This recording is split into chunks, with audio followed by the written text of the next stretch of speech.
welcome to episode 131 of Anime and Us. I'm TJ. And I'm Shawn. And this is the review show that reviews anime from A to Z. Sort of. Alright guys, last official episode, not other episode, we got Heaven's Memo Pad at the end for category H.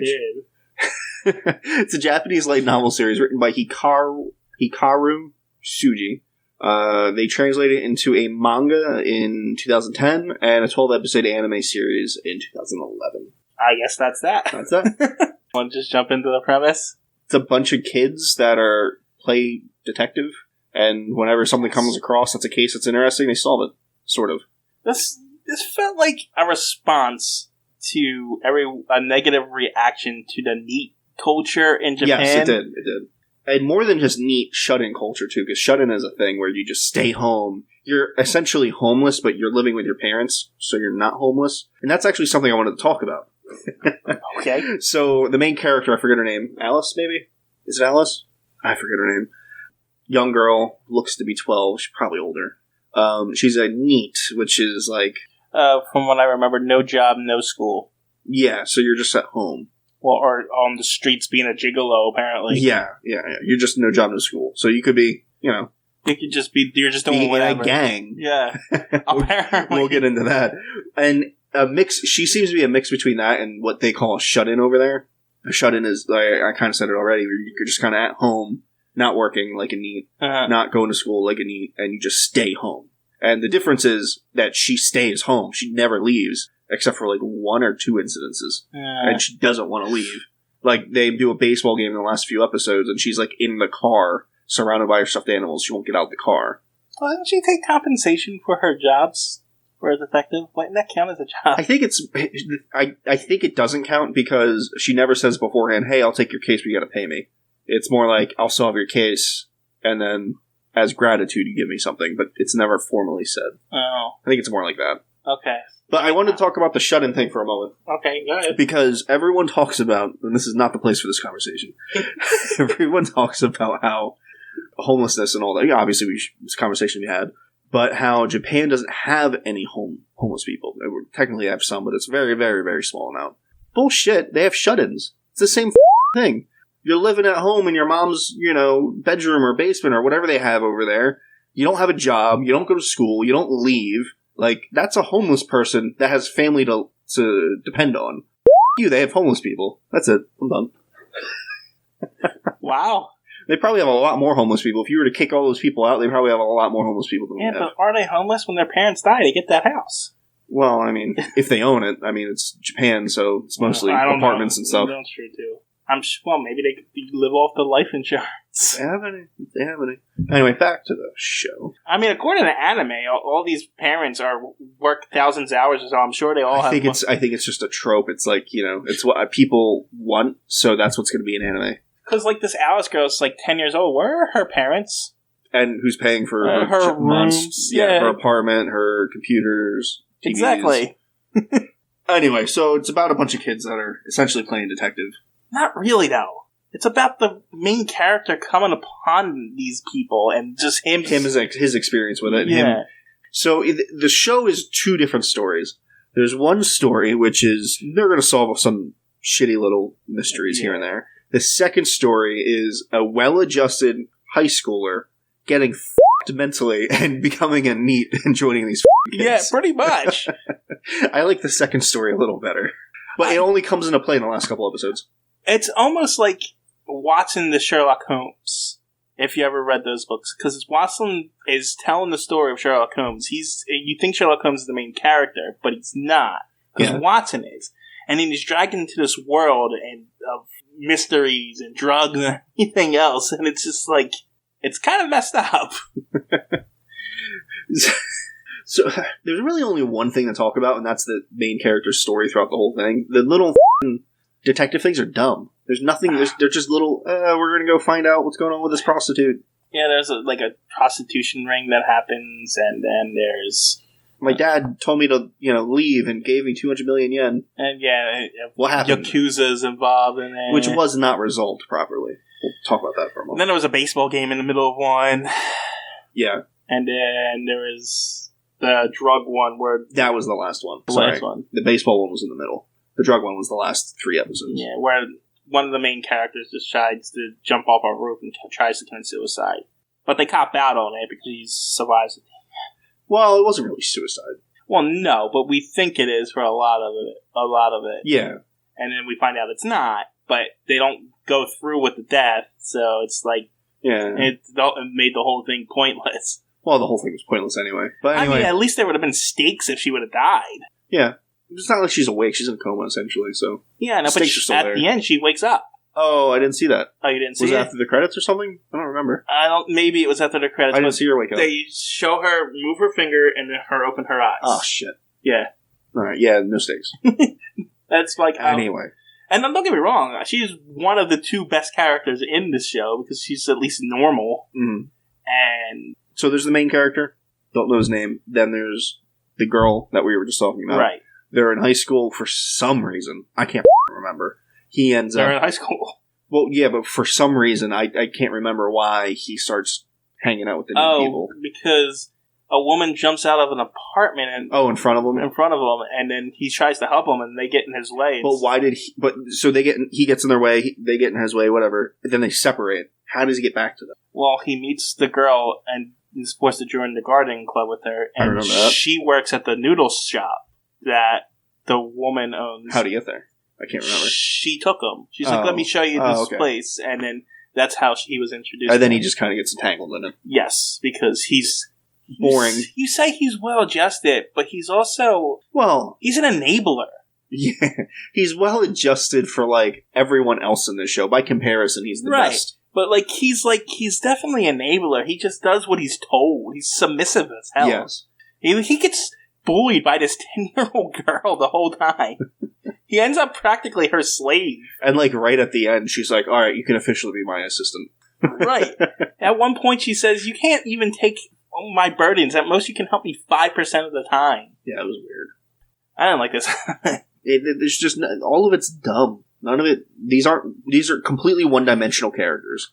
Yeah, that's all they are. They use the word neat like 1,000 times. Yeah, it's like, we get it. You're a neat detective. You don't have to tell me it all the time. And every time I say neat detective, I'm thinking of the other neat. Like, hey, that's neat. Like, that would have been a better detective. We forgot about the one mystery. The guy that broke into the noodle house and stole the chest wraps of the busty noodle house lady. That was one episode. It was stupid. It's a mystery. And it was some guy stealing her... Some lingerie dude. Yeah, he's just a pervert. Meanwhile, her dad's the reason why he was able to break in the first place, and that never gets resolved. Nope. It's just a series of mysteries. One of the neat detectives, not really, but like an associate of theirs, is a gang leader. For some reason. And a main character at some point decides to become his brother, and they drink water together. It's supposed to be sake. So dumb. It's all stupid. There's a bunch of Yakuza in it. So, for a moment, let's talk about the girl that gets handed 200 million yen. Her dad's in the Yakuza. With the weird accent? Yeah. And I say weird accent because could not tell what it was. I have no idea.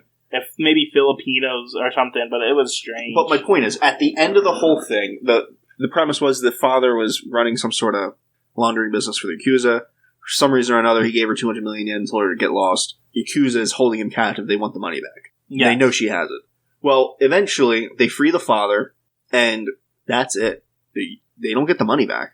No, they don't free the father. The gang... They get the father. Yeah, they get the father. They steal the father back. Yeah, the other people... But that's it. Like, it's never brought up again. Like, that's not resolved. The Yakuza's coming for him and her. They want their money. But the gang beat them up. That's not enough. Apparently that's how this world works. So I was upset about that. Like, the episode just ended and it never got brought up again. It's like, what? That's not done. They don't finish anything satisfactory. And then they go in backstory with weird characters for no reason at all, like the baseball guy. Mm-hmm. Like, he's just raising the rent on his property because he doesn't like baseball. But he's the Yakuza guy they had contact with. Yeah, it's like dumb. It's like they didn't want to draw a new character. It's like they didn't want to do anything in this anime. It's like, we got like 4 stories, let's just throw them in there. I don't know, say neat a bunch of times, and then, yeah, we're good. And then the last arc is, you find out that the girl, the friend of the 2 high schoolers, the main character, and then the girl that he goes to high school with, has a brother who's a drug addict. Yes. He's addicted to Angel Wings. It's some sort of pill. Gets you high. Yeah, it's a new pill. That heightens your sense of seeing so that you can see marks on people's faces so you know that they're drug dealers. Yeah. You can see little angel wings tattooed on him, essentially. Uh-huh. It's dumb. But he's addicted to it, and a lot of people are getting addicted to it. And so they're trying to solve it. They're trying to, like, figure out what's going on and everything. And then the big bad guy, the manufacturer of the angel Wings. AF. Angel Wings. No, it's AF. So what's the F? Could have sworn it was just angel wings. I don't know. But, like, on the pill says AF. Anyway, so he figures out what she's doing and everything. So the brother had her growing the flowers that would create it, that they used to create the pill in the school clubhouse greenhouse. And once she kind of figured out what was happening, she was going to, destroy it or whatever. Go to the cops. And the manufacturer guy, like, forced some of it in her mouth, and she had to swallow it or whatever. So she's high on angel wings. Which apparently, like, raises your emotions level up, and she was super... Well, the reason why she jumped is because she was in the place that was about to be closed off. That was such a dumb reason. That was the reason given by a different character, not the reason she gave. Well, we didn't get any... all I'm saying is no one would actually... It came from the detective girl, and a detective girl's always right. That's true. But, so there was going to be a school parade on the roof, and that's where they had a bunch of their plants they were watering. Yeah, because they're a gardening club. So, because of the festival that was coming by on the roof, they would have to move all the plants. And that would upset the main character. So the girl, high as shit, was like, oh no, I can't let that happen. She jumps off the roof to kill herself, and now there's no festival on the roof. Right, yes. Because that was the reason given. That was their place, and they didn't want it spoiled by... Why is the school having a party on the roof anyway? I don't know. I've never seen that happen. So stupid. I'll give it this. It didn't have any, like, romantic entanglements in it. They did have that weird... When the mobster's friend came back in town, and he was mad at him, trying to destroy him because he thought that the girl he loved was killed by him, but no, she ended up getting stabbed and losing a child, and instead turned into a man. Oh, Jesus. That was the guy who sewed stuff. I don't remember that at all. I'm so happy I missed that. Yeah, like, you know what I'm talking about, the guy... I remember the guy that sews things. I remember that. And the backstory of the guy with the Yu-Gi-Oh hair that comes in. Yes. The gang. Well, apparently they used to be roommates with this other woman. Oh, right. No, I remember that plotline. I just read the whole man thing. Right, and then she was a mistress to some rich guy, so the wife of the comes and stabs her in the stomach or something. She loses the child, and I think they had to take out her uterus and eggs and stuff because of it. And she was like, now she embraces her masculinity side, so now she lives as a guy. That's such a demeaning way to prop up trans people. That's what they said. That's such a shitty way for them to do that. It was a pointless plot line too. It was screen filler. Yeah, it didn't need to be. They were just explaining it to you to fill up time. It wasn't a part of any story. No, I mean the whole gang war was a story, but they were like managing the mafia friends were managing some rock band and stuff, and it was being attacked or something. And it doesn't matter. This show sucked. Yeah, it's pretty terrible. Don't watch it.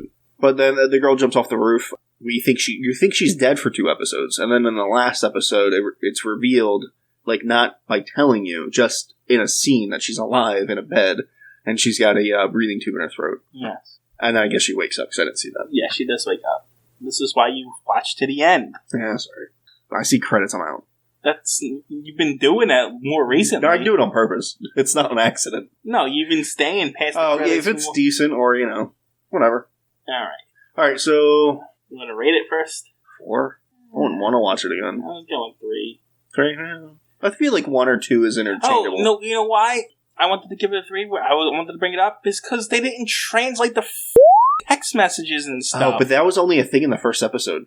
That never really popped up. Maybe once or twice throughout the rest of the show, but it only happened in the first episode. Yeah, but it's still... Oh, it was a pain in the ass, because the first episode was like an hour. Oh, yeah. We didn't talk about that. Oh, yeah, I forgot. Oh, my God. We'll watch like 2 episodes together, and I hit play, threw it up on the TV, and it was over an hour. It was so long. Yeah, it just wouldn't end. And there was a lot of... I started screaming at the TV at one point. I'm like, why won't you stop? But yeah, they didn't translate everything, and it's like... Especially in that first episode, there was a lot of texting between characters, and they would show the phone open completely on screen. That's the only thing you can see is this Japanese phone with Japanese text. They didn't translate it. Right. And many other studios that had lower quality animations would translate it. Right. The animation was fairly high quality. It's like, what are you doing? I have to see that. Yeah, what's the point of dubbing it if you're not going to translate the important parts? Like, not that it matters, because I didn't like the story, but the story would have made more sense in the first episode if they had actually translated it. We were lost for most of that first story. We had to piece it together by dialogue when half of the talking was through text. Yeah, it was bad. Yeah, anyway, 3. What are we rating it against? Oh, okay. Heaven's Memo Pad, so H. So, Taramori Princess, because the first part of it starts with an H and it's long. Fleet and Demon Blossom, which also has an H name that starts in the beginning. And Moby Dick, which also has a weird H name in the beginning. Cyberspace Moby Dick. Yeah. And then Heroic Age. What was Heroic Age? That was we the just one did that. where they just when the one guy turns into giant blue monster and they fight for hours against the other 4 monsters. Oh, God, I don't watch any of these. There's not a single one I want to watch again. I can't rate that. I can't even remember the story of most of those. Like what was happening overall. Well, the Heroic Age was a space opera kind of thing. I would put them all, if I had to, I'd put them all on a wheel and spin again. That's my answer. Take it. They're all that bad for you? I don't know. None of them were good. I don't know. I think, because we watched so many anime, I think those earlier ones might not be as bad as we remember them. They could also be worse. We might have been more forgiving back then. Yeah, that's true too. So, I don't know. But, yeah. I'm having a hard time too because I hated that Moby Dick. We didn't even finish it. It was so bad. That's fair. I guess that's the last time. Because it was supposed to be 24 episodes and was only 12 in our list, and we got to the 12th episode and realized it was done. Yeah. So that's an easy out. Taramori Princess was visual novel girl one, kind of. Mm. Fleet and Blossom was the Japanese swords and all that. With vampires and stuff like that. I remember that one. Yeah. I didn't really like it, but I didn't hate it. No. Honestly, I think that one might have to be the top one, because at least they all die at the end of that one. Then probably Heroic Age. And I guess Taramori Princess, because this one was pretty bad. Moby Dick's last for me, because we couldn't finish it. Yeah, no, and Moby Dick's definitely this. I have a personal bias against Moby Dick anyway, so. Alright, we're spinning for Category I. Let's go. Not a whole lot of great things on this list. There's a few that would stand out, but overall, not a lot. No, we're not getting any good ones. Seki Cheat Magician.